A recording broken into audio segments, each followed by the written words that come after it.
ஏற்றுக்கொள்ள முடியாது. பிரதானத்துவம் இந்த கூட்டத்தை கூட்டப்பட்டது. ஏன் இவ்வளவு பெரிய ஒரு கன்ஃபியூஷன்? நான் ரொம்ப சிம்பிளான ஒரு பர்சன். அவருக்கு வேற எந்த விதமான ரைட்ஸும் கிடையாது. என்ன வேணா இருக்கட்டும்ங்க. நேர்பட பேசி நிகழ்ச்சிக்கு உங்கள் அனைவரையும் அன்போடு வரவேற்கின்றேன். இன்றைக்கு தமிழக அரசியல் களம் பரபரப்படைந்திருக்கிறது அப்படின்னே சொல்லலாம். நிறைய நிகழ்வுகள் இன்று நடந்திருக்கின்றன. திரு அண்ணாமலை அவர்களுக்கு மாற்றாக நயினார் நாகேந்திரன் அவர்கள் பாஜக தலைவராக பொறுப்பேற்றிருக்கிறார். அந்த அறிவிப்பு வெளிவரலாம். அடுத்து அதிமுக பாஜக கூட்டணி உறுதியாகி இருக்கிறது, உறுதி செய்திருக்கிறார் திரு அமித்ஷா அவர்கள் பேட்டியின் மூலமாக. அடுத்து 2026 கூட்டணி ஆட்சி அமையும் என்று அமித்ஷா அவர்கள் பேசியிருக்கிறார். நிறைய நிகழ்வுகள் நடந்திருக்கின்றன. அதை ஒட்டியே நம்ம தலைப்பை கட்டமைத்திருக்கின்றோம்.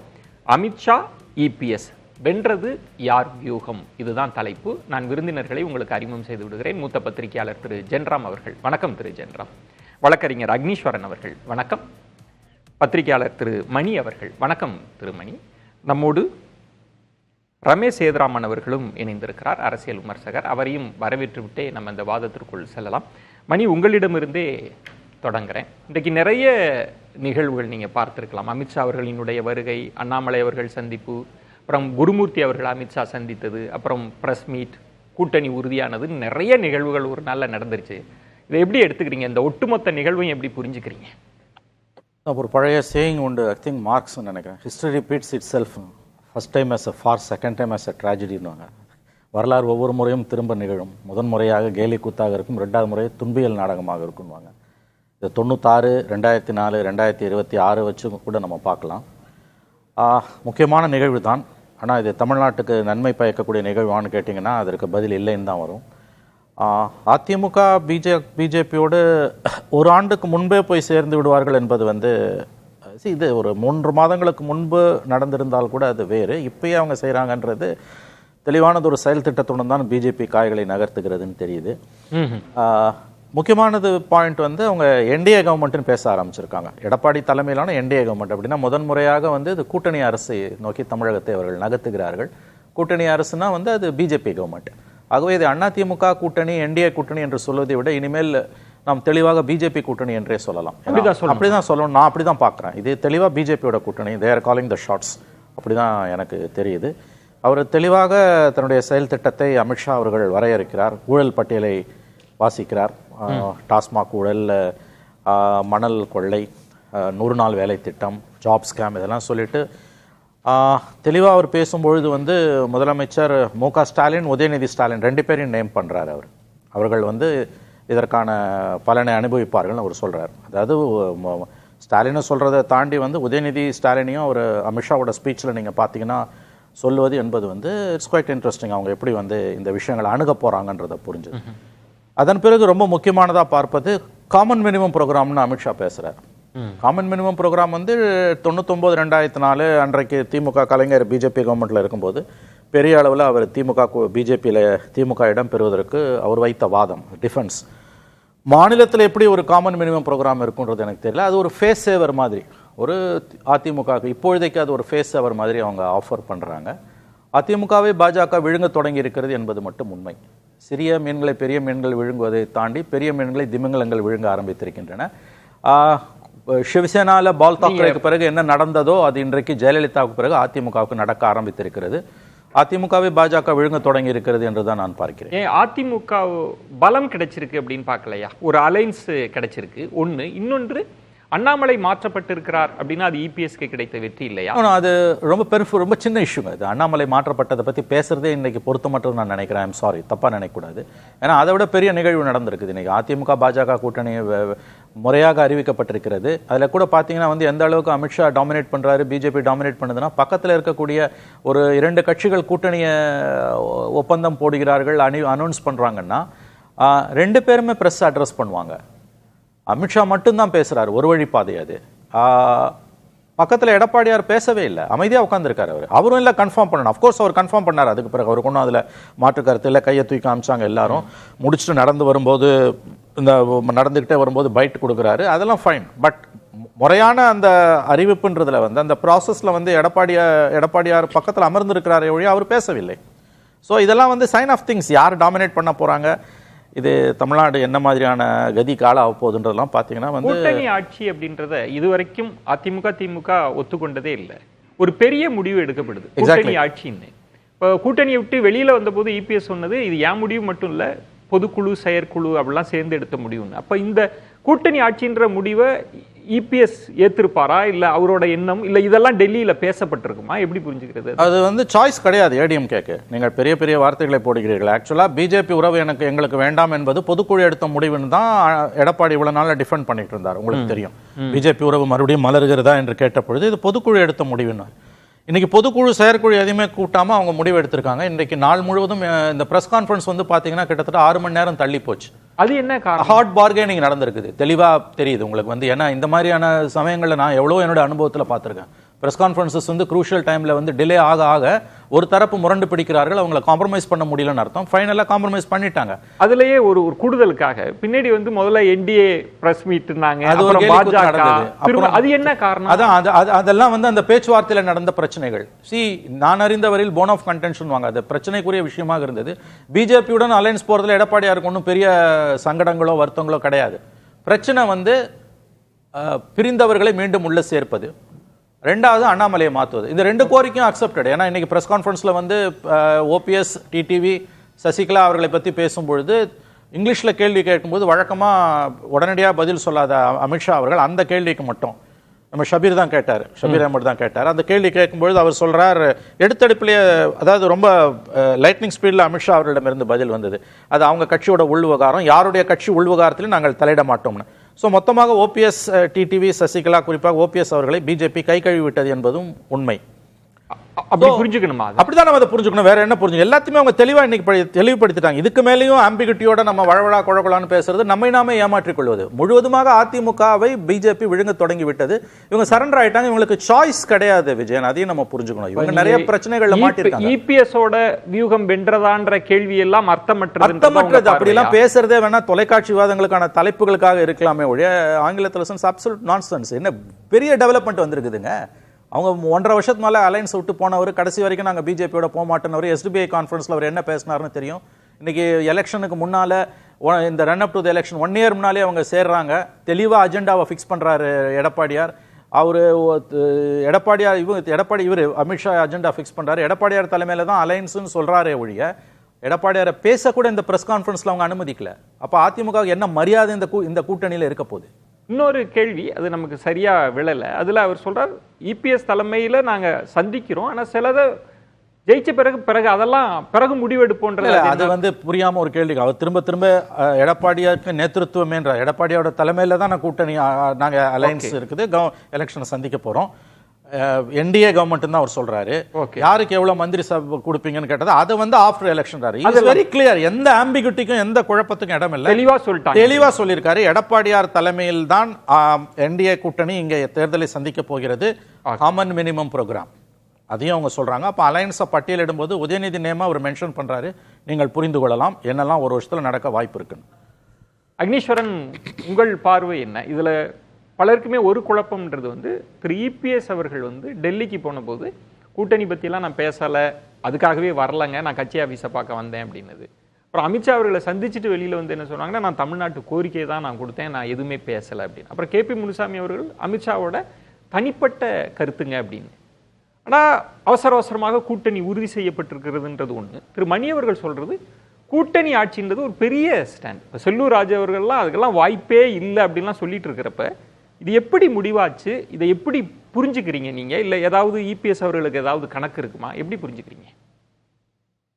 இப்போ இதுக்கு முன்னாடி நடந்த நிகழ்வுகளை சொல்லி நீங்கள் கேள்வி கேட்குறீங்க. தமிழ்நாட்டில் இன்னைக்கு நடந்த இந்திய நாட்டினுடைய உள்துறை அமைச்சர் அவங்களுடைய பேட்டி தான் இன்னைக்கு நம்ம விவாதத்துக்கு எடுத்திருக்கிறோம். ஆனால் இதை வந்து அதிமுகவினுடைய பொதுச் செயலாளர் பொதுக்குழுவை கூட்டி நாங்கள் பாரதிய ஜனதா கூட்டணியில் இல்லை என்று அறிவித்தார். ஆனால் இன்றைக்கு அதை கூட்டாமலேயே இந்திய நாட்டினுடைய உள்துறை அமைச்சர் பக்கத்தில் இருந்துக்கிட்டே அவர் அறிவிக்கிறார், இவர்கள் அதை ஏற்றுக்கொண்டிருக்கிறார்கள். ஆனால் மணி சார் சொன்னது மாதிரி பின்னாடி அதை கை தூக்கி நின்றதெல்லாம் பார்த்தோம். இங்கே அதிமுக தலைமையில் கூட்டணி அப்படிங்கிறது என்ன நிலைப்பாடு, இங்க கூட்டணி ஆட்சி அப்படின்றது என்ன? என்ன நீங்க சொல்லுங்க. தமிழ்நாட்டை பொறுத்தளவுல கூட்டணி ஆட்சி அப்படிங்கிற பேச்சு திராவிட கட்சிகளை இதுவரைக்கும் இருந்ததில்லை. ஆனால் தலைவர்கள் எந்த முடிவை வேண்டுமானாலும் எடுக்கலாம். தொண்டர்கள் பார்வையில் இது எப்படி இருக்க போகுது அல்லது அமைய போகிறது ஏற்றுக்கொள்ளுகிற மனநிலை. ஒருவேளை நம்ம முன்கூட்டியே ஒரு வருஷத்துக்கு முன்னாடியே இதை நம்ம பண்ணிட்டோம்னா, so we will convince the common people apart from the political cadres அப்படின்னு நினைச்சிருக்காங்களோ என்ன வியூகம் என்பதை பொறுத்திருந்தான் பார்க்கணும். ஆனால் இந்த கூட்டணி ஆட்சி அப்படிங்கிறதுக்கு திமுகவில் 1% எடுத்த விசிக 37% எடுத்த திமுகவுடன் கூட்டணி ஆட்சி அப்படின்னாங்கல்ல, எதுக்கு ஏதாவது செவிமடுத்ததா? அதே போல்தான் இவர்கள் பேசுகின்றார்கள். மக்கள் என்ன, மக்களை விடுங்க. திரு மணி அவர்கள் சொன்னது இனிமேலும் நம்ம பூடகமா பேசிட்டு இருக்கிறதுக்கு எந்த அர்த்தமும் இல்லை. அமித்ஷா அவர்கள் பேட்டி சொல்றாங்க, பக்கத்திலேயே இபிஎஸ் அவர்கள் இருக்கிறாங்க. பேட்டி முடிந்த பிறகு இபிஎஸ் அவர்கள் எதுவும் பத்திரிகையாளர் சந்திப்பு நடத்தல, எல்லாரும் கையை தூக்கி இருக்கிறாங்க அப்படின்னா அவ்வளவுதானே, செய்தி கடத்தப்பட்டு விட்டது இல்லை. அப்புறம் வேற என்ன இருக்கு அதுல யூகம்? செய்தி கடத்தப்பட்டு விட்டதுன்னா தேர்தல் நாளைக்கே இருக்குது, வேற என்ன என்ன நடக்கும்? நாளை கழிச்சு எல்லாரும் சேர்ந்து மேலையில ஒரேதான் கை தூக்கி வாங்க சட்டமன்றத்துக்கு போவோம்னா சொல்ல போறாங்க. மக்களை இதை ஏற்றுக்கொள்ளுகிற மனநிலையில் இல்ல, எப்படி அதிமுக தொண்டர்கள் எப்படி பார்ப்பாங்க? அந்த இடம் தான் நீங்க அந்த கட்சியினுடைய பொதுச் செயலாளர் எடுக்கக்கூடிய முடிவு தான் இறுதி முடிவு. அதுதான் அந்த கட்சியை இவங்கல்ல, பாஜக இல்ல, டொனால்ட் ட்ரம்பே வந்தாலும் அது அதிமுக கரவேட்டி கட்டிய தொண்டன் அந்த இயக்கத்தை கபலீகரம் செய்வதற்கு ஒருபோதும் விட்டு கொடுக்க மாட்டார்கள். தலைவர்கள் எடுக்கக்கூடிய முடிவுகள் வேற. தொண்டர்கள் பார்வையில பேசுறீங்களா? தொண்டர்கள் பார்வையில் நான் என்னைக்கு அப்படித்தானே பேசிக்கிட்டு இருக்கேன். நான் அதிகாரத்துக்கு வரப்போறதும் இல்ல, தலைவர்கிட்ட எதுவும் கேட்க போறதும் இல்ல. இல்ல, நான் கேட்குவது திரு அக்னீஸ்வரன், இப்ப இன்றைய நடந்த நிகழ்வு இருக்குல்ல, ஒரு அரசியல் விமர்சனம் எப்படி புரிஞ்சுக்கிறீங்கன்னு நான் கேட்கிறேன். இது புரிதலே கிடையாது சார். இது ஒரு வருஷம் இருக்குது இன்னும். அததான் சொன்னேன், ஆட்சி அதிகாரத்தில் கொடுத்தாங்களா? எடப்பாடி பழனிசாமி அவர்கள் ஒருபோதும் அவர்கள் என்ன நினைத்தாரோ அதுதான் இன்றைக்கு நடந்திருக்கிறது. அததான் இன்னும் பலமுறை நாங்க சொல்லியிருக்கிறோம், நீ என்னதான் டெல்லிக்கு ராஜாவாக இருந்தாலும் தமிழ்நாட்டில் அதிமுக தான் ஆட்சி அமைக்கும். அதுதானே? இல்ல, திரு மணி அவர்கள் சொன்னது, அமித்ஷா அவர்கள் பேசுனதுல முக்கியமான பகுதி, நம்ம கவனிக்க வேண்டிய பகுதி. மந்திரி சபை இந்த விஷயம்லாம் எலெக்ஷனுக்கு பிறகு முடிவு செய்வோன்றது அவர் தான் சொல்றார். நீங்க அப்பதான் முடிவு பண்ணிப்பீங்க எதை வச்சு? இல்ல, கூட்டணி ஆட்சி இல்ல சார். ஒரே ஒரு விஷயம் அதிமுக அதிகமாக வெற்றி பெற்றால் அக்னீஸ்வரன், நான் கேட்கிறது கூட்டணி ஆட்சின்னு அவங்க சொன்னாங்கல்ல, அது ரொம்ப பெரிய வார்த்தைன்றது திரு மணி அவர்கள் சொன்னது. வார்த்தைகள் கரெக்ட். இப்ப நீங்க கூட அது சொன்னது திரு அமித்ஷா. ஒரே நிமிஷம் அக்னி, மன்னிக்கணும் குறிக்கிறது. அதாவது கூட்டணி ஆட்சி தான்றதுக்கு பெரிய பரிமையாளர்கள் பொழிப்புரை எல்லாம் தேவையில்லை. காமன் மினிமம் ப்ரோக்ராம்னு சொல்றாரு. காமன் மினிமம் ப்ரோக்ராம்னா கூட்டணி ஆட்சி இல்லாம தனி ஆட்சிக்கு எதுக்கு வந்து காமன் மினிமம் ப்ரோக்ராம்? பல கட்சிகள் சுருக்கமா கேட்கிறேன் உங்களை, இந்த அக்னியை கேட்கிற கேள்வி, இந்த கூட்டணியை அதிமுக தொண்டர்கள் ஏற்றுக்கொள்கிறார்களா இல்லையா? உங்கள் கருத்து என்ன? ஒன்று. ரெண்டாவது, இந்த இப்ப ஏற்பட்ட கூட்டணி தேர்தல் வரைக்கும் நீடிக்குமா? ரெண்டு. மூன்றாவது, இந்த கூட்டணி வெற்றி பெறுமா வெற்றி பெறாதா? இந்த சிம்பிளா இந்த மூணு கேள்விக்கு மட்டும் பதில் சொல்லுங்க சார். சிம்பிள்னு சொல்லிட்டீங்க, ஆனா ரொம்ப கஷ்டமான கேள்வி. நீங்க பேசக்கூடாது. ரெண்டு முதலமைச்சர்களை கேள்வி கேட்ட சார் மணி சார், ஆனாலும் பதில் சொல்றேன், நான் தப்பிக்க விரும்பவில்லை. சரி வாங்க, முதல் கேள்வி என்ன சார்? சொல்லுங்க சார். சார் நான் கேட்கிறேன், இந்த கூட்டணியை தொண்டர்கள் ஏற்றுக்கொள்கிறார்களா இல்லையா? அது பொதுச் செயலாளர் கண்டிப்பாக ஏற்றுக்கொண்டதன் விளைவாகத்தான் இந்த முடிவை எடுத்திருப்பார். நன்றி நன்றி. ரெண்டாவது கேள்வி, தேர்தல் வரைக்கும் இந்த கூட்டணி ஒரு வருஷம் இருக்கு. ஒரு நாள்ன்றது அரசியல்ல நீண்ட நாள் வாங்க. இந்த கூட்டணி தேர்தல் வரைக்கும் நீடிக்கும், அப்படியே இருக்கும், நீங்க நம்புறீங்களா? தேர்தலுக்காகத்தானே 2026 தேர்தலுக்காகத்தானே கூட்டணியே. Very good. மூணாவது கேள்வி, இந்த கூட்டணி ஜெயிச்சு ஆட்சி அமைக்கும் நம்புறீங்களா? 100% ஆட்சி அமைக்கும். ஆனால் அதிமுக தலைமையில் தான் அதிமுக மட்டும்தான் ஆட்சி அமைக்கும். நேயர்கள் பார்த்துட்டு இருக்காங்க, மக்கள் பார்க்கறாங்க சார். நீங்க என்ன கேள்வி கேக்குறீங்க, நான் பதில் சொல்றேன். அக்னீஸ்வரன், இதுல இல்ல கூட்டணி மந்திரி சபை அப்படி இருக்கு, வெற்றி பெற்றா தானே சார்? என்னங்க பேசுறீங்க? இதுக்கு மேல எப்படி நீங்க குழப்பம்? இல்ல இதுல என்ன அப்ப இல்ல சார், ஒரே ஒரு எம்பி எம்எல்ஏ பிஜேபிக்கு இருந்து 233 சீட்டு அதிமுக வந்தாலும் அது கூட்டணி மந்திரி சபை தான். அப்புறம் ஏன் பிறகு திரு அண்ணாமலை அவர்களை மாற்றினீர்கள்?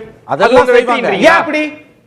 காலம் தான் தீர்மானிக்கும். ஒரு அதுல நான் இன்றைய நிகழ்வுகளை புரிஞ்சுக்கிற முயற்சிக்கிறேன். உங்கள பார்வையில அந்த ஒரு கேள்வி எழுப்பப்படுது, இபிஎஸ் அவர்களுக்காக மாத்துறீங்களா அப்படின்ற கேள்விக்கு அவர் நினைச்சிருந்தா அப்படிலாம் இல்லைன்னு கூட சொல்லியிருக்கலாம். ஆனா அமித்ஷா அவர்கள் என்ன சொல்றாங்கன்னா இப்பவும் அமித்ஷா தாங்க தலைவர் அப்படின்றது அது என்ன உணர்த்துது, அது என்ன ஸ்டேட்மெண்ட் அது?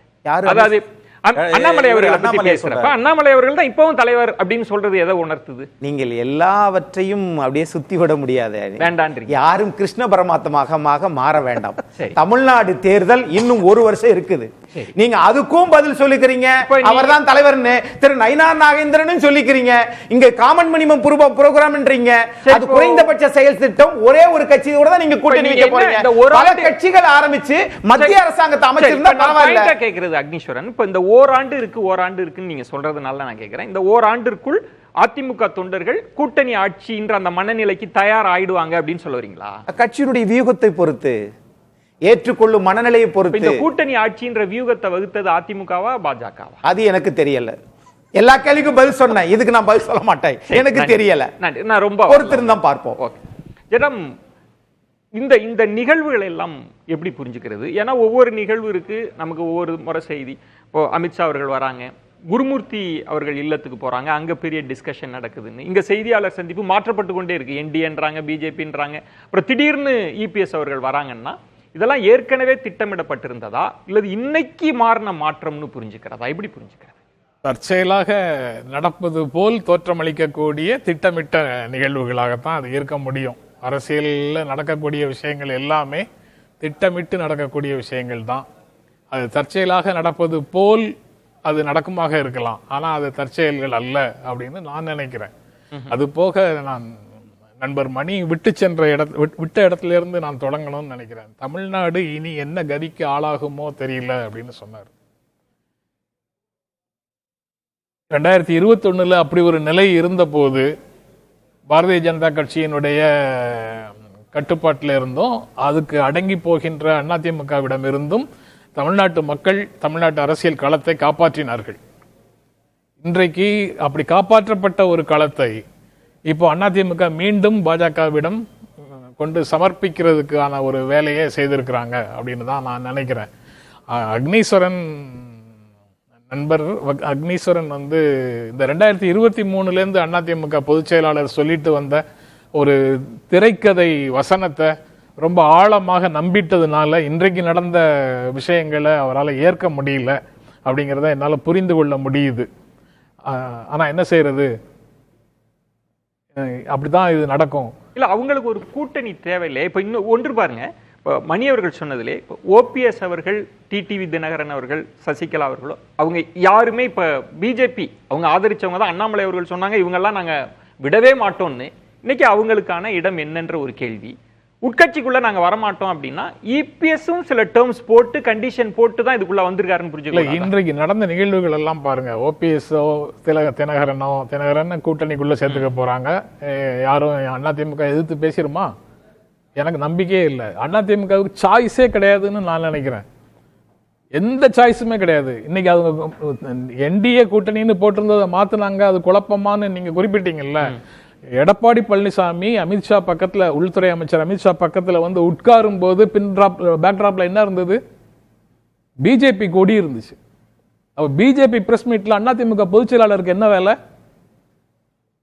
காமன் பேனர் எதுவுமே கிடையாது. பிஜேபி பிரஸ் மீட்ல அவர் செட் ப்ராப்பர்ட்டி மாதிரி ஒரு பொதுச் செயலாளர் ஒரு கட்சியினுடைய பொதுச் செயலாளர் உட்கார்றாரு.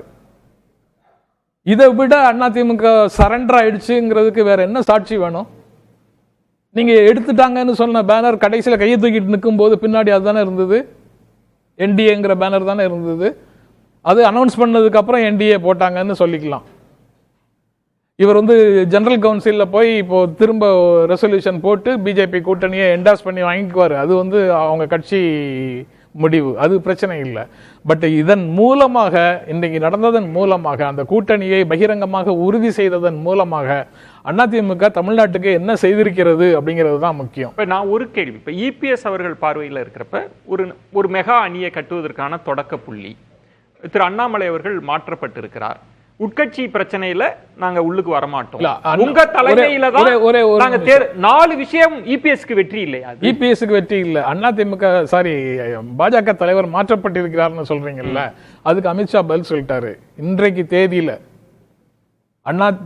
பாரதிய ஜனதா கட்சியினுடைய தமிழ்நாடு தலைவராக அண்ணாமலை இருக்கும் போதுதான் அதிமுக தன்னை பாஜக கூட்டணியில் இணைத்துக் கொள்கிறது. மாத்துறாருங்கிறது நாளைக்கு, அதெல்லாம் டெக்னிக்கலான விஷயம். அது போக நீங்க பாஜக கொடியோட இருக்கக்கூடிய ஒரு பிரஸ் மீட்ல தாங்க நீங்க வந்து உட்கார்ந்து இருக்கிறீங்க. அதுக்கப்புறம் அண்ணாமலையை நீங்க மாத்தினா என்ன, மாத்தலன்னா என்ன? நீங்களே தான் அதிமுக பாஜக வந்து சேர்ந்துட்டீங்களே, கூட்டணிக்கெல்லாம் வரல, கிட்டத்தட்ட வந்து கட்சிக்குள்ள சேர்ந்த மாதிரி. இபிஎஸ் தான் தலைமை வகிப்பார், அது பெரிய ஸ்டேட்மெண்ட் இல்லையா? அது இன்னைக்கு ஆமா அப்படின்னு வாயை திறந்து எதுக்காவது சொல்லக்கூட உரிமை இருந்ததா? ஏதாவது ஒரு சொல் பேச முடிஞ்சதா? அக்னீஸ்வரன், அது சுருக்கமா சொன்னீங்கன்னா நான் கேட்பேன். ஏன்னா அடுக்கடுக்கான விமர்சனங்கள் இருக்கிறதுனால நீங்க எப்படி பாக்குறீங்க? இபிஎஸ் அவர்கள் பார்வை தொடர்ந்து ஆதரிச்சிட்டு இருக்கிறீங்க, இந்த விமர்சனங்களை நீங்க எப்படி எடுத்துக்கிறீங்க? திரு அமித்ஷா அவர்களுடைய சந்திப்பு, பத்திரிகையாளர் சந்திப்பு தானே அது. அதை இவர்கள் தமிழ்நாட்டில் அதிமுக பாரதிய ஜனதா கூட்டணி என்டிஏ அப்படின்னு போட்டிருந்திருக்க வேண்டும்.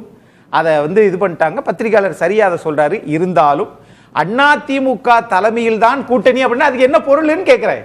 சரி, அந்த கூட்டணி சேர்ந்தாங்கன்னு அர்த்தமா? சரி, ரெண்டு பேரும் மெர்ஜ் ஆயிடுச்சுன்னு அர்த்தமா? சரி, அதிமுக பாஜக கூட்டணி அதாவது நடக்காது. நான் சொல்றது நடக்காது. அப்படி ஒருவேளை நடந்தால் அவங்க வந்து தேர்தலில் வெற்றி பெற்று ஆட்சி அமைக்க போறாங்கன்னா இதுவரைக்கும் தமிழ்நாட்டில் தான் நடக்காதுன்னு சொன்னார்ல, அதோட நிறுத்திக்கிறோம். இதுவரைக்கும் தமிழ்நாட்டில் தான் தமிழ்நாட்டு அமைச்சரவை முடிவாகிட்டு இருந்தது. தமிழ்நாட்டினுடைய அமைச்சரவை இதுவரைக்கும் தமிழ்நாட்டில் தான் முடிவாகிட்டு இருந்தது. இப்போ இன்று பார்க்கின்ற காட்சிகள் வந்து இந்த அமைச்சரவை கூட டெல்லியில போய் தான் போட்டு வாங்கிட்டு வரணும்.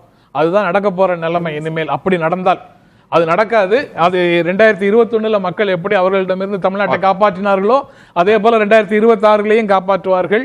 எந்த வகையில் இவங்க ஏற்கனவே 2019 காப்பாற்றுவார்கள், 2019 2021 நிராகரிக்கப்பட்ட கூட்டணி இது. மக்கள் திமுக கூட்டணியால் தோற்கடிக்கப்பட்ட கூட்டணி இது. அதனால இன்னும் அந்த பழைய கூட்டணி கூட இன்னும் முழுமையாக வந்து சேரல இன்றைக்கு தேதியை பொறுத்த வரைக்கும். அப்படி எல்லாம் பார்க்கும்போது தமிழ்நாட்டில் அதிமுக வந்து இன்று செய்திருக்கக்கூடிய செய்கை வந்து நீட் எதிர்ப்பை மழுங்கடிக்கிறதுக்கான வேலையை செஞ்சிருக்குது. நீட்டை கொண்டு வந்தவர்களோடு கைகோர்த்து இருக்கிறது. கல்விக்கு நிதி கொடுக்காதவர்களோடு கைகோர்த்து இருக்கிறது. டீலிமிட்டேஷன் ஆபத்து வச்சிருக்க கைகோர்த்து இருக்கிறது. அதெல்லாம் இன்னும் நம்ம கட்டாயம். ஆனா அரசாங்கத்தை பத்தியோ திரு பொன்முடியை பத்தியோ யாரும் பேச வேண்டாம். ஆனா தொகுதி மறுவரையை பத்தி எல்லாம் சார் பேசுறாரு. இன்னைக்கு அதிமுக சரண்டர் ஆகலைங்க. இல்ல அதுக்கு கூட்டணி என்று அவர் அறிவித்திருக்கிறார். என்ன அனுமதிங்களா? இப்ப என்னன்னா இன்றைய நடந்த நிகழ்வை நம்ம எப்படி எடுத்துக்கிறோன்றதுக்காக தான் நான் கேள்விகளை கேட்டுட்டு இருக்கேன். இப்போ ஜென்ராம் அவர்கள் சொன்ன மாதிரி பின்னாடி பாஜக பேனர் இருக்கின்றது. இதுகால் வரைக்கும் அதிமுக இப்படி ஒரு சூழலை சந்திச்சிருக்காங்க. ஏன்னா அவங்க தான் தலைமை தாங்க போறாங்க. மணி அவர்கள் சொன்ன மாதிரி பொதுச் செயலாளர் அமைதியாக தான் இருக்கிறார். அமைதியாக இருந்தே ஒரு கூட்டணி உறுதி செய்யப்பட்டிருக்கிறது. கூட்டணி ஆட்சின்ற ஒரு முடிவு எடுக்கப்பட்டிருக்கிறது. பொதுச் செயலாளர் பேசாமையே இருக்கிறத தான் அவர் சுட்டி காட்டுறார். இதை எப்படி எடுத்துக்கிறதுன்னு கேட்கிறார். பேசியவைகள் எல்லாம் வந்து இன்னைக்கு எல்லாமே வெற்றி சூத்திரத்தை தந்திருக்கிறதுன்னு சொன்னா 272 அமைச்சு பாஜக மத்தியில் ஏன் ஆட்சி அமைக்கவில்லை? மாறுன்றீங்க. 240 உங்களை கொண்டு வந்து நிறுத்தி இருக்கிறார்கள். அதனால் தென்பகுதிக்கு அவர்களுடைய பார்வை திரும்பி இபிஎஸ் காய்களை நகர்த்துவார் அப்படின்றது அவர்கிட்ட புடி இருக்குன்னு சொல்லுவார். அதிமுக தான் முடிவெடுக்கும். உங்கள் கூட்டணியில் இருப்பார்கள், ஆனால் முடிவை நீங்கள் எடுக்க முடியாது. காலமும் தமிழக மக்களும் மாத்துவாங்கன்னு நான் எதிர்பார்க்கிறேன். பார்ப்போம். ரமேஷ் சேதுராமன், நீங்க எப்படி இந்த நிகழ்வுகளை எல்லாம் நீங்க எப்படி புரிஞ்சுக்கிறீங்க? இந்த முடிவு எப்படி எடுக்கப்பட்டிருக்கு? இதற்கு பின்னணி அரசியலை மட்டும் பேசலாம். என்ன ரமேஷ் சேதுராமன் உங்கள் பார்வை? இதுல பல இன்ட்ரெஸ்டிங் முரண்களை பார்க்க, ரொம்ப சுவாரஸ்யமான முரண்கள் அப்படின்னு பார்த்தோம்னா, முதல்ல வந்து பாஜக வந்து தலைமையை மாத்தி இருக்கிறது, அதனால எடப்பாடி வந்து கை ஓங்கி இருக்கிறதா. இன்னொரு பக்கம் என்ன சொல்றீங்க, அமித்ஷா வந்து இந்த இந்திய கூட்டணி அனௌன்ஸ் பண்றாரு, அதனால பாஜக கை ஓங்கி இருக்குதா. சோ நம்ம அதிமுக கை ஓங்கி இருக்கா, பாஜக கை ஓங்கி இருக்கா, மாத்தி மாத்தி மாத்தி மாத்தி எப்படி இருக்குன்னா, இந்த பக்கம்னு ஒரு டெசிஷன் எடுக்கிறதா இல்ல அந்த பக்கம்னு ஒரு டெசிஷன் எடுக்கிறதான்னு ஒரு தடுமாற்றத்துல எல்லாரும் இருக்காங்களாங்கிற ஒரு கேள்வி இருக்கு. அதுவும் குறிப்பா வந்து எதிர் அணிக்கு சார்பாக இல்ல எதிர்கருத்து உடையவர்களாக இருப்பவர்கள் பாஜக அதிமுக கூட்டணிக்கு எதிராக. இப்போ கடந்த காலங்கள்ல நான் பல எக்ஸாம்பிள் உதாரணம் கொடுக்கலாம். 1-2 உதாரணம் சொல்றேன். மக்கள் நல கூட்டணி அப்படின்னு வந்து திமுகவுக்கு முற்றிலும் முரணாக அதே சமயத்துல இந்த பக்கமும் வர முடியாம ஒரு கூட்டணியை உருவாக்குனாங்க. அதோடைய நிலைப்பாடு என்னன்னு பார்த்தோம். அதுல என்னென்னலாம் திமுக பத்தி பேசுறாங்கன்னு பார்த்தோம். இன்னைக்கு அதே கூட்டணியில வேற வழி இல்லாம போய் சேர்றாங்க அப்படிங்கிறது பார்த்தோம். அடுத்த முக்கியமான விஷயம், இந்த இப்ப நம்ம சொன்னோம் இல்லையா, இந்த திமுக கூட்டணி இது போக பல விவகாரங்கள்ல முன்னுக்கு பின் முரணாக, ஒரு உதாரணத்துக்கு சொல்லணும்னா மதிமுகவின் தலைவராக திரு ரமேஷ் சேதுராமன் அவர் வந்து ஒரு சின்ன குறுக்கீடுக்காக பேசியிருக்காரு. அப்புறமா கடைசியா இன்னைக்கு அதே முதல்வரை பத்தி என்ன பேசுறாரு, நான் பாயிண்டா வரேன். திரு ரமேஷ் சேதுராமன், நான் என்ன எப்படி இதை கொண்டு வரேன், நிச்சயம் இனிமேல் எந்த கூட்டணி, கொள்கை கூட்டணி, அதெல்லாம் நம்ம கட்டாயம் இனி வரும் நாட்கள்ல பேச போறோம். நான் இன்றைய நிகழ்வை நீங்க எப்படி ரீட் பண்றீங்க, எப்படி இது நடந்தது, அதுக்காக சொல்றேன். இல்ல இதுல வந்து ஒரு எப்படின்னாக்கா, இது எல்லாமே அரசியல் என்பது சந்தர்ப்பவாதம் அப்படின்னு நீங்க வச்சுக்கணும். சோ ஆப்பர்ச்சுனிட்டி, அந்த சந்தர்ப்பத்தில் எப்படி தங்களுக்கு சாதகமாக பயன்படுத்திக் கொள்வது. இதுல வந்து கடந்த காலங்கள்ல INDA கூட்டணி வைத்த போது நம்ம எல்லாரும் கேட்டோம் என்னன்னா பாஜகவை வீழ்த்தணும், பாஜக உள்ள வந்துடக்கூடாது, RSS கீரசஸ் பேசினாங்களே தவிர மக்கள் நலன்னு கடந்த காலங்கள் INDA கூட்டணியில யாருமே பேசல. அதை பத்தி கேட்டப்போ பாஜகவை அப்படியே ஒரு என்ன ஒரு இது சொன்னாங்கன்னா, பாஜகவை இங்க இருந்து நீக்குவதே வந்து மக்கள் நலன் தான் பேசினாங்க. ஆனா இந்த சைட்ல பாத்தீங்கன்னா அதே ஸ்டேட்மெண்ட் வந்து அதிமுகவோ பாஜகவோ ஏன் கொடுக்க கூடாது,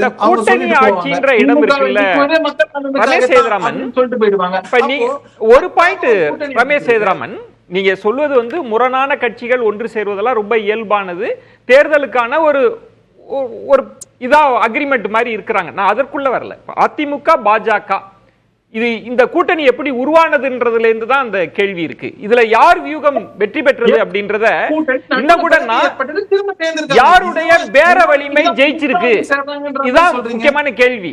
அமித்ஷா அவர்கள் கூட்டணி ஆட்சி, அதிமுகவின் பலவீனத்தை பயன்படுத்தி கூட்டணி ஆட்சின்ற இடத்துக்கு தள்ளி இருக்காருன்றதுதான் விமர்சனம். அப்படி நடந்திருக்கா? அதான் ஒரு நிமிஷம், நீங்க அவங்களோட வீக்னஸ் சொல்றீங்க. கடந்த காலங்கள்ல நடுவுல இப்ப நான் வந்து கடந்த இடைத்தேர்தல் அதிமுக செய்த மிகப்பெரிய தவறு என்னங்கிறத நம்ம பார்க்கணும். அது தவறுன்னு கூட நான் சொல்ல மாட்டேன். அது ஸ்ட்ராட்டஜிக்கலி அவங்களுக்கு ஒரு எவாலுவேஷனுக்கான உதவி. அது அவங்க தங்களுடைய பலத்தை பரிசோதனை செய்து கொள்வதற்காக, பலத்தைன்னு வச்சுக்கலாம், பலவீனத்தைன்னு வச்சுக்கலாம். அதுக்கு என்ன நினைச்சாங்கன்னா, பாஜக வெளியில் சென்றால் சிறுபான்மை வாக்குகள்ல தங்களுக்கு வந்துடும். ஜெயலலிதா அம்மையார் காலகட்டத்துல நீங்க பாத்தீங்கன்னா பாஜக வந்து வீழ்ச்சியையே சந்திச்சுது அப்படின்னு நீங்க பாத்தீங்கன்னா, திமுகவிற்கு எதிரான ஓட்டுகள் பாஜக தரப்பில் இருந்தது கூட அதிமுகவை நோக்கி நகர்ந்தது. காரணம் என்னன்னா, அவங்கள ஜெயலலிதா அம்மையார் சாஃப்ட் இந்துத்துவ போர்ஸா பார்த்தாங்க. திமுக வெற்றி பெற விடக்கூடாது. அது ஒரு பக்கம். இன்னொரு பக்கம், அந்த இதுல எம்ஜிஆர் வளர்த்து எடுத்த ஒரு கட்சி, அந்த கட்சியில ஜெயலலிதா அம்மையார் அடுத்தது அவங்க வந்து தன்னை தனி தலைவராக நிரூபிச்சிருக்காங்க. அப்போ அங்கேயும் சிறுபான்மை வாக்குகளான கிறிஸ்துவர்கள், இஸ்லாமியர்கள் வாக்கும் பாதி அளவுக்கு வந்து உங்களுக்கு அதிமுகவை நோக்கி போகுது. அப்போ இவங்க இந்த பக்கம் இந்துத்துவ ஓட்டையும் வாங்குறாங்க, அந்த பக்கம் மைனாரிட்டி ஓட்டையும் வாங்குறாங்கிற ஒரு சூழ்நிலை. அப்படி இருக்கும்போது அந்த ஓட்டு எடப்பாடி அவர்களுடைய தலைமையில் இருக்கும்போது அது ஒரு, நான் கடந்த பலமுறை சொல்லியிருக்கேன், இது வந்து ஒரு இமேஜினரி ஓட் பேங்க். அதாவது கற்பனையான ஒரு வாக்கு வங்கியை வைத்துக் கொண்டு அதற்காக நிஜமான ஒரு வாக்கு வங்கியை தள்ளி விடுகிறார்கள் நான் சொன்னேன். இல்ல அது பாயிண்ட். இப்ப நீங்க சொன்னதுதான் நான் இப்படி சம பண்றேன். நீங்க சொன்னதுலயும் கொஞ்சம் உங்களோட ஒலி இது வந்து பிரச்சனை இருக்கிறதுனால பார்வையாளர்களுக்கு புரியறதுனால இந்த வாக்கு வங்கி சிக்கல், சிறுபான்மை வாக்கு வங்கின்றத நம்பி ஒரு முடிவு எடுத்துட்டாங்க. இன்னைக்கு ஒரு பலவீனமான இடத்துல இருக்காங்களா, அதைத்தான் சொல்ல வரீங்களான்னு எனக்கு தெரியல. அவங்களுக்கு என்னன்னா, அவங்களோட ஸ்டாண்ட் என்னன்னு கூட்டணி ஆட்சின்ற முடிவு இருக்குல்ல, அது எப்படி எடுக்கப்பட்டிருக்குன்ற ஒரு கேள்வி இருக்கு. இத பாஜக பயன்படுத்திச்சு அந்த சூழலை. இருங்க, இதுல வந்து கூட்டணி ஆட்சி அப்படின்னு நம்ம சொல்லும் போது, இத வந்து நீங்க வந்து சொல்லும் போது அலையன்ஸா ஃபார்ம் பண்றாங்க. நேஷனல் NDA அலையன்ஸ் அப்படின்னு பாஜக சொல்றீங்க அப்படின்னாக்க, கூட்டணி ஆட்சினாக்க கூட்டணி இருக்கக்கூடிய கட்சிகளுக்கு மினிஸ்டர்ஷிப் கொடுக்குறாங்களாங்கிறதெல்லாம் கணக்கு.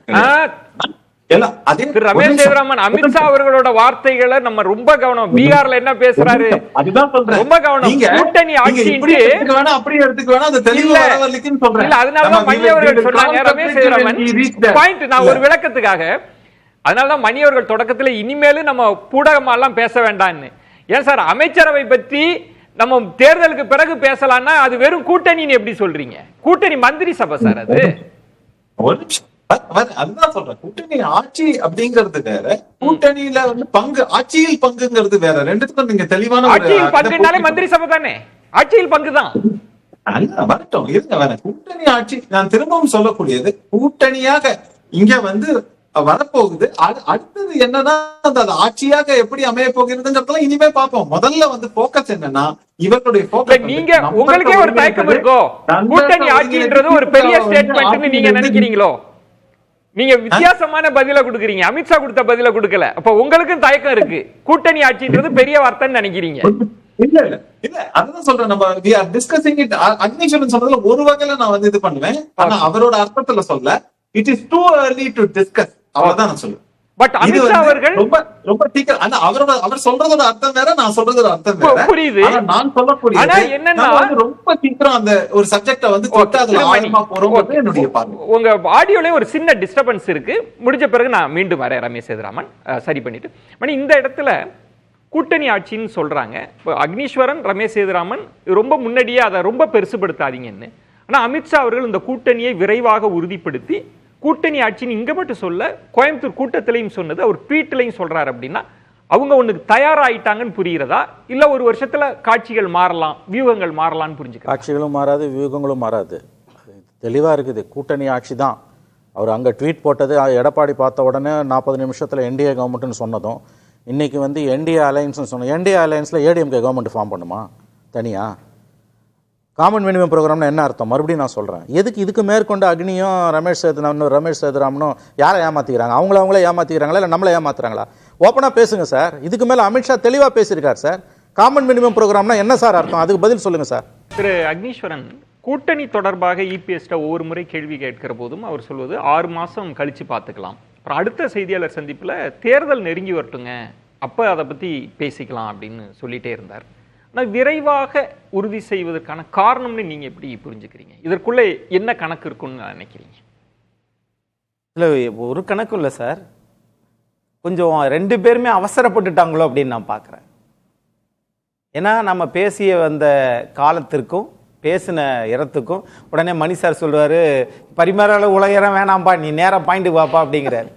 யாருடைய வியூகம் வெற்றி பெற்றது? திரு எடப்பாடி பழனிசாமி அவர்கள் வியூகமா? இந்திய நாட்டினுடைய உள்துறை அமைச்சர் திரு அமித்ஷா அவர்களுடைய வியூகமா? இது யாருடைய வியூகமே அல்ல. மக்கள் என்ன தீர்ப்பளிக்கிறார்கள் 2026 அப்பொழுதுதான் யாருடைய வியூகம் வெற்றி பெற்றது நம்ம சொல்ல முடியும். அரசியலே அதானே. அது வெற்றி தோல்வின்றது இந்த இடத்துல. அதுக்காகத்தானே இந்த கூட்டணி. நான் எதை புரிஞ்சுக்கிட்டுமா இல்ல, நான் என்ன சொல்றேன்னா, நான் அந்த இடத்துக்கு வரல அக்னீஸ்வரன். ஒரு வாய்ப்பு இருந்தது இபிஎஸ் அவர்களுக்கு, ஒன்றுபட்ட அதிமுக வலுவாக வைத்துக்கொண்டு சந்திப்பதுன்றது ஒன்று, இல்லைன்னா ஒன்றுபட்ட அதிமுக விஜய் அவர்களோட கூட்டணி அப்படின்ற 2 ஆப்ஷன் இருந்தது.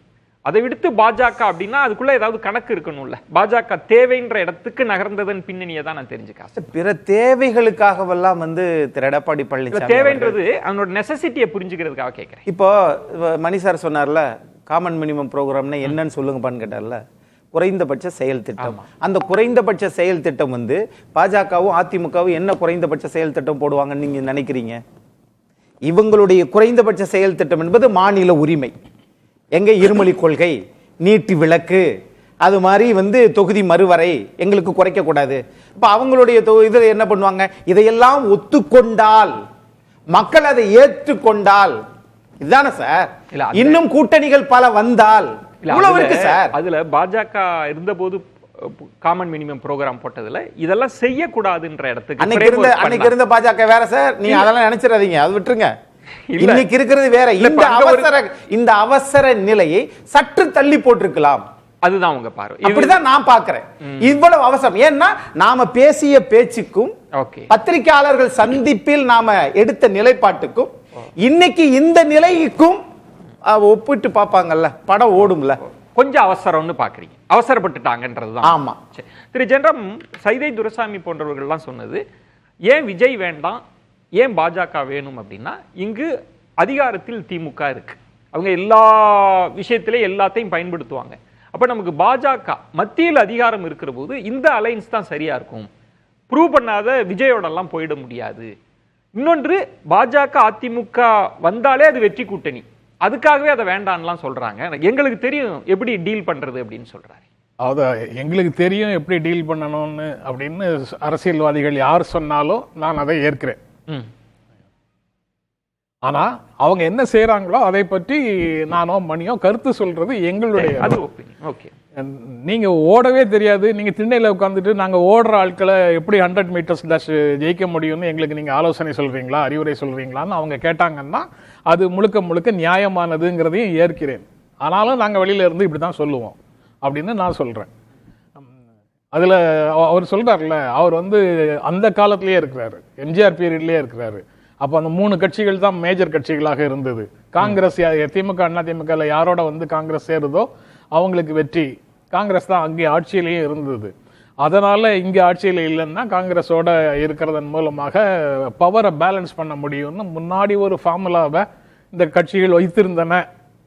அன்றைக்கு ஒன்றிய அரசு மேல இவ்வளவு நெருக்கடிகள் மாநிலத்துக்கு இல்லை.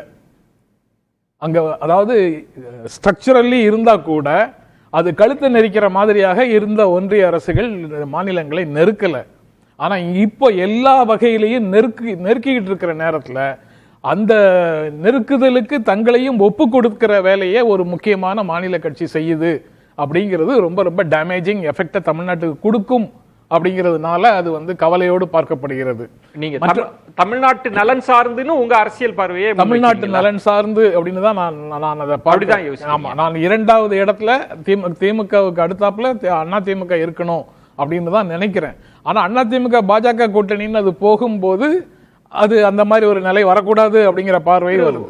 திருமணி இப்போ விஜய் அவர்களும் அவங்களுக்கு ஆப்ஷன்ல இருந்தாங்க, ஒன்றுபட்டே கூட இருக்கலாம்னா. இபிஎஸ் அவர்கள் யோசிக்கிறது அப்படின்றது முதல்ல நான் கட்சியை காப்பாற்றணும். அவர் ஓபிஎஸ் டிடி ஒரு காலம் வாய்ப்பே இல்லைன்ட்டார். இவங்கெல்லாம் எனக்கு பிரச்சனை அப்படின்னு. பாஜகவோட ஒரு வெற்றி கூட்டணி, ஏன்னா திமுகவை நான் வீழ்த்தணுன்ற இடத்துக்கு அவர் நகர்றாரு அப்படின்னா அது ஒரு வியூக ரீதியா சரின்னு புரிஞ்சுக்க முடியாதா? இல்லை, இந்த பார்வையே தவறு. அவர் கிவன் அ சாய்ஸ் அவர் விஜயோட தாவேக்காவோட தான் அவர் போயிருப்பார், ஏடிஎம்கே போயிருக்கோம். அவங்களுக்கு அந்த ஆப்ஷனை பிஜேபி கொடுக்கல. இது அண்டர் கம்பல்ஷன் தான் நான் உறுதியாக நம்புகிறேன். இது ஒரு விதத்தில் ஏடிஎம்கேவும் ஒரு விக்டிம் தான். அவங்க வேறு வழி இல்லை, அவங்க கட்டுண்டு கிடக்கிறார்கள். ஏன்னா 4 ஆண்டு கால ஆட்சியில் நடைபெற்ற பல சம்பவங்கள், எடுக்கப்பட்ட கோப்புகள் இதெல்லாம் மோடி மேசையில் தூங்கிட்டு இருக்கு. இன்றைக்கி நேரு அவர்களுடைய வீட்டுக்கும் செந்தில் பாலாஜி வீட்டுக்கும் வர மாதிரி இடி கண்டிப்பாக எடப்பாடி அவர்கள் அமைச்சரவையில் இருந்த கிட்டத்தட்ட 6லேருந்து 8 அமைச்சர்கள் ஆல்ரெடி இடி ரேடார்ல தான் இருக்காங்க. அவங்களுடைய ஒரு முடிவு எடுக்க முடிஞ்சது இல்ல, அது அவங்க லாங் ரோப் கொடுத்தாங்க. பிஜேபி அப்ப லாங் ரோப் கொடுத்தாங்க. தமிழ்நாட்டு நல்லா தெரியும் 40-0ன்றது அவங்களுக்கு தெரியும். அதனால அவங்க பகச்சுக்க விரும்பல. பட் 26 நீங்க நல்லா ஞாபகம் வச்சுக்கோங்க விஜயன். இந்த ஹோல் டிராமாவை நம்ம எப்படி புரிஞ்சுக்கணும்னா, அவங்க ஏன் தமிழ்நாட்டு மேல ஓராண்டுக்கு முன்பே இவ்வளவு குறி வைக்கிறாங்கன்னா, 29 மக்களவை தேர்தலில் 4வது முறையாக ஒரு வெற்றி பெற வேண்டும் என்றால் தமிழ்நாட்டிலிருந்து கடந்த 3 தேர்தல்களை அவர்களுக்கு கிடைச்ச அந்த 40 சீட் அகெயின்ஸ்ட் என்டிஏ வரக்கூடாது. குறைஞ்சது 20 சீட்டாக அதில் அடி வாங்கணும்.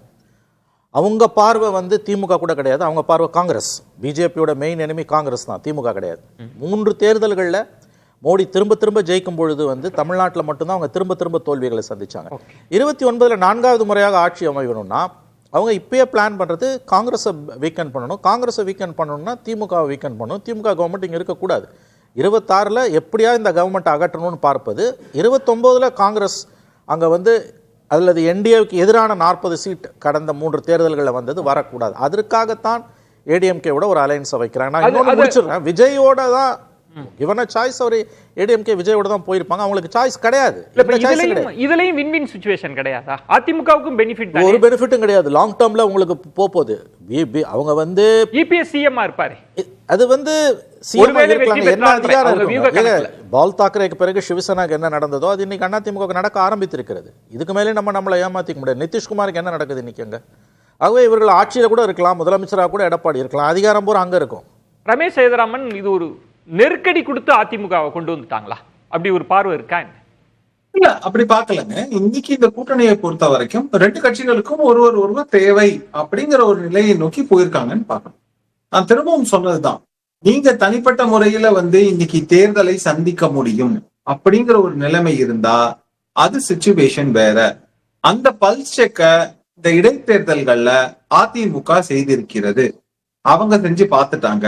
அதனால அவங்களுக்கும் நம்பர் வேணும், இவங்களுக்கும் நம்பர் வேணும். நிச்சயமா திரு ரமேஷ் சேதுராமன், இப்ப மணி அவர்கள் சொல்ற பாயிண்ட், விஜய்ன்ற வாய்ப்பு அவங்களுக்கு இருந்தது. பட் பாஜக விஜயோட அதிமுக போக விரும்பல, ஒரு நெருக்கடி கொடுத்து அதிமுக கொண்டு வந்திருக்காங்க. நான் என்ன கேக்குறேன், இல்ல இப்போ இன்னும் சொல்ல போனா நீங்க ஃபியூச்சர்ல வந்து சீமான் போன்றவர்களை கூட இங்க வந்து உள்ள இழுக்கிறதுக்கான வாய்ப்புகள் இருக்கும் அப்படிங்கிற மாதிரி எல்லாம் பேசப்படுது. ஆனா என்னுடைய கேள்வி, அவங்களோட ஓட் பேங்க் என்னன்னே தெரியாது. இன்னைக்கு நீங்க விஜய் உடைய வாக்கு வங்கி அப்படின்னு நீங்க எடுத்தீங்கன்னா எல்லாம் பொதுவா சொல்றாங்க, அப்படியே வந்து தாய்மார்கள் ஓட்டு போட்டுருவாங்க, இளைஞர்கள் ஓட்டு போட்டுருவாங்க, எல்லாமே நீங்க வந்து சொல்றீங்க. ஆனா இன்னைக்கு அதாவது நீங்க தாவேக்கா ஆரம்பித்த நாளிலிருந்து இன்னி வரைக்கும் பாருங்க, அவங்களது ஏதாவது ஒரு சாலிடான ஒரு மூவ்னு நீங்க காட்ட முடியுமா? இன்னும் அவங்க வந்து நம்ம புசி புட்டிங்கன்னு சொல்லுவோம், அதாவது எப்படின்னாக்கா ரொம்ப ஒரு கால்ல தண்ணிப்படாம மெதுவா பதுசா நடக்கிறதுன்னு சொல்லுவோம். அந்த மாதிரி வந்து பார்த்து என்ன நடக்குதுன்னு யாருக்கும் தெரியல. ஒன்றுபட்ட அதிமுக இல்ல அதிமுக விஜய் மட்டும் இல்லையே, பாமக, தேமுதிக இப்படி ஒரு கூட்டணி அமைச்சிருந்தா அது அவங்களுக்கு வாய்ப்பா இருந்திருக்காதா? நீங்க தேமுதிக எல்லாம் எங்கெங்க இருக்கு? நிஜமாவே அவங்களோட வாக்கு சதவீதம் என்னங்க? நிஜமாவே சொல்றேன், நான் என்ன கேட்கிறேன், தேமுதிக அவர்களுடைய வாக்கு சதவீதம்ங்கிறது இன்னைக்கு என்ன? நான் இன்னொரு கேள்வி கேட்கிறேன் ரமேஷ் சேதுராமன், மந்திரி சபையில் பங்கு கேட்கிற அளவிற்கு பாஜகன்ற தனிப்பட்ட கட்சியின் வாக்கு சதவீதம் என்னன்னு எதிர்கேள்வி வந்தா என்ன பதில் சொல்லுவீங்க? இருங்க வர நான் திரும்பவும் சொல்லக்கூடியது, நீங்க அட்லீஸ்ட் ஒரு கன்சிடரபிள் அமௌண்ட் ஆஃப் வாக்கு வங்கி இருக்குங்கிறத இங்க ப்ரூவ் பண்ண முடியும். ஏன்னா எத்தனை எம்எல்ஏஸ் இருக்காங்க நீங்க பாருங்க. தேமுதிகல நீங்க எத்தனை எம்எல்ஏ நீ காட்டுங்க, நீங்க ஒரு எம்எல்ஏ காட்டுங்க. இப்ப நீங்க கேக்குற கணக்கே வரேன். ஒரு நிமிஷம், நாம் தமிழர் கட்சியில வாக்கு சதவீதம் கிட்டத்தட்ட 8%, 7%, 9% சொல்லக்கூடிய நாம் தமிழர் கட்சியை நீங்க எடுத்துக்கொண்டீர்களா? அவங்களுக்கு ஒரு எம்எல்ஏ இருக்காங்களாங்கிற ஒரு கேள்வி இருக்கு. இல்ல ஒரு பாயிண்ட், ஒரு நல்ல இடத்துக்கு வந்ததுனால நீங்க இந்த புள்ளியில எனக்கு விளக்கம் கொடுங்க. 8% வச்சுக்கலாம்.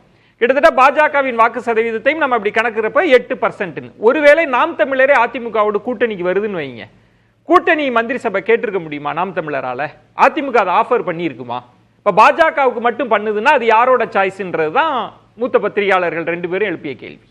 அதிமுகவோட சாய்ஸ். ஏன்னா இன்னைக்கு அதிமுக தலைமையிலான, அதாவது தேசிய அளவில் பாஜகவின் தலைமையிலான என்டிஏ, இங்க தமிழகத்தை பொறுத்த வரைக்கும் இந்த கூட்டணியானது அதிமுக தலைமையில் தான் நடைபெறுகிறது அப்படிங்கிறது பல முறை தெளிவுபடுத்தியாச்சு. அப்படி இருக்கும்போது இதுல உங்களுக்கு கன்ஃபியூஷனே வேண்டாமேங்கிறது என்னுடைய பார்வை. பயன்படுத்தப்பட்டது அதிமுகவை கபலீகரம் செய்து விடார்கள்னா வந்து பாஜக சொன்னாங்க. இப்ப என்னுடைய கேள்வி ஒன்னே ஒன்றுதான், அப்படி செய்ய வேண்டும் என்று அவர்களுக்கு எண்ணம் இருந்திருந்தால் என்னுடைய கேள்வி, இந்த 5 ஆண்டுகள்ல அவர்களால செய்திருக்க முடியாதா? இந்த புள்ளியிலே நம்ம நிறைவு சுற்ற கூட நம்ம நகர்த்த முடியும். நிறைவு சுற்று திரு ரமேஷ் சேதுராமன் சொன்ன மாதிரி அப்படி நினைச்சிருந்தா அதிமுக பாஜக விழுங்கிரும்னா அதை ஏற்கனவே செஞ்சிருப்பாங்கன்ற ஒரு பார்வையும், இதுக்குள்ள ஒரு இணக்கமான இயல்பான ஒரு கூட்டணியை அந்த 1 வருட காலத்திற்குள் மாற்ற முடியாதா? இது நடக்காதா? இணக்கமான கூட்டணியாக 1 வருஷத்துக்குள்ள வந்துடாதா பாஜக அதிமுக? இல்ல, அது சாய்ஸே கிடையாது அதிமுகவுக்கு. நான் மீண்டும் மீண்டும் சொல்றது அதுதான், சாய்ஸே கிடையாது. அவங்க சொல்றதை கேட்டு நடக்கிறத தவிர வேற வழியே கிடையாது. ஒன்றிய அரசுல பாஜக அதிகாரத்தில் இருக்கும் வரை அதிமுக அவர்களோடு இப்படித்தான் இருக்க வேண்டியது இருக்கும். இதுல அதிமுகவை மட்டும் அவங்க பில்டோஸ் பண்ணல, தமிழ்நாடு பிஜேபியையும் சேர்த்து தான் அடிச்சிருக்காங்க. தமிழ்நாடு பிஜேபி வளர்ந்துருச்சு, லோக்சபா எலெக்ஷன்ல இத்தனை % வந்துடுச்சு, அடுத்தாப்புல அசம்பிளி எலெக்ஷன்ல நாங்கள் அதை செய்திருவோம் இதை செய்திருவோம்னு இங்கேருந்து வந்த அவ்வளவு டால் கிளைமையும் அவங்க ரிஜெக்ட் பண்ணிட்டு அதிமுகவோட கூட்டணிக்கு போயிட்டாங்க. அதனால தமிழ்நாடு பிஜேபிக்கும் ஒரு அடி, அதிமுகவுக்கும் ஒரு அடியாகத்தான் அதை பார்க்க முடியும். அக்னீஸ்வர், உங்க நிறைப்பார். இது யாருக்கும் அடி அப்படிலாம் கிடையாது. மக்கள் எப்படி பார்வையில் இருக்கிறாங்க அப்படிதான் நான் பார்க்குறேன்.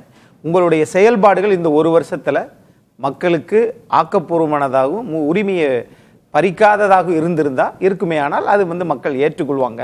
ஆனால் அதிமுக தலைமையில் அப்படிங்கிறத விட திரு எடப்பாடி பழனிசாமி முதலமைச்சர் திரும்பி வாங்கிடுவாங்களா 1 வருஷத்துல? என்ன நம்பிக்கையில பேசுறாரு அக்னி? நீங்க 40 நாடாளுமன்ற உறுப்பினர்கள் வந்து அங்க கேட்டிருக்க வேண்டியதானே. நீங்க மாநில கூட்டணி பத்தி தான் சார் இப்ப பேசுறோம். நீங்க 1 வருஷத்துல நன்மை செய்தாங்கன்னு அவசியம் இல்ல. 1 வருஷத்துல நன்மை செய்தாங்கன்னு சொல்றீங்கல்ல, அதுல வக்ஃபை திரும்பி வாங்குறது இல்லையா உங்க அஜெண்டாலயே இல்லையா? அதத்தான் சொன்னேன். இந்த குறைந்தபட்ச செயல் திட்டத்துல அதிமுக தன் மாநில உரிமையை விட்டு கொடுக்காமல் இருக்குமே, ஆனால் அப்பதான் மக்கள் நம்புவாங்க. சோ அதை டிராஃப்ட் பண்ணி கொண்டு வந்துட முடியும். அப்படித்தான் கொண்டு வரணும். சரி, அப்பதான் நீட்டிக்கும். Okay. இல்லன்னு சொன்னா பறந்துகிட்டே போயிட்டே இருக்க வேண்டியது அரசியல்ல. நீட்டிக்கும்னு சொன்னீங்களே, அதுக்கு என்ன அர்த்தம்? நீட்டு அப்படிதான் கூட்டணி நீட்டிக்கணும்னு சொன்னேன். ஓ, நீட்டு வந்து நினைச்சீங்களா? நீட்டை பத்தி எல்லாம் சொல்லல. உடனே எப்படி நீட்டை பத்தி சொல்ல மாட்டீங்களா? சரி, ஓகே, ஓகே. நீங்களே எதுவும் செய்யாம இருக்கிற போது கூட்டணி பத்தி பேசிட்டு இருக்கும்போது நீட்டுக்கு இதுக்கு என்ன சம்பந்தம்? திரு மணி, கூட்டணி நீட்டிக்கும் சொன்னேன். உங்க நிறைவு மாநில உரிமை பாதிக்காமல் காமன் மினிமம் ப்ரோக்ராம்ன்றதுனால இபிஎஸ் அவர்கள் ஒரு நெருக்கடி கொடுத்து தமிழக நலன் சார்ந்து ஒரு ஃப்ரேம்குள்ள பாஜக அடக்க முடியாதா? முடியவே முடியாது. நம்மளே ஏமாற்றிக் கொள்வது. இந்த அலையன்ஸ் வந்து இப்படியே கண்டினியூ ஆகுதுன்னா 1 year கண்டினியூ ஆகும்னு நினைக்கிறேன். அக்செப்டபிலிட்டி வரது கூட வாய்ப்பு இருக்கு. அதெல்லாம் நம்ம ஒதுக்கி தள்ள முடியாது. ஏன்னா இங்க ஒரு கவர்மெண்ட் இருக்குது. 10 ஆண்டுகள் அவர்கள் அதிகாரத்தில் இல்லாத பொழுது 21 போகும்போது கிடைச்ச அக்செப்டன்ஸ் 26 போகும்போது கிடைக்கும்னு நம்ம எதிர்பார்ப்பது நம்மளை நாம ஏமாற்றிக் கொள்ள வேண்டியது. அதான் இதுல இருக்கக்கூடிய டேஞ்சரு. ஸோ அதனால இந்த அலைன்ஸுக்கான அக்செப்டன்ஸ்ன்றது வந்து இருக்காதுன்னுலாம் சொல்வது நம்மை நாம ஏமாற்றிக் கொள்வது டஃப் ஃபைட் இருக்கும் தான் நான் நம்புறேன். Tough fight. ரமேஷ் சேதுராமன், உங்க நிறைவு பாருங்க. இல்ல, இதான் சொல்றேனே, இது அலையன்ஸ் நடக்குமா? அதை வந்து கடந்த காலங்களில் ரொம்ப பேசி அதை அதிமுக வலையில் விழ வைத்து அந்த அலையன்ஸை பிரிச்சாங்க. இன்னைக்கு வரும்போது என்னவோ முறை இவங்க வந்து ஒவ்வொரு கூட்டணி அலையன்ஸ்ல வந்துட்டா மாதிரி எல்லாரும் ஒரு பார்வையை வைக்கிறாங்க. எனக்கு அது என்னன்னா தெரியுது, பல பேரோட பதற்றங்கள், பல பேரோட வந்து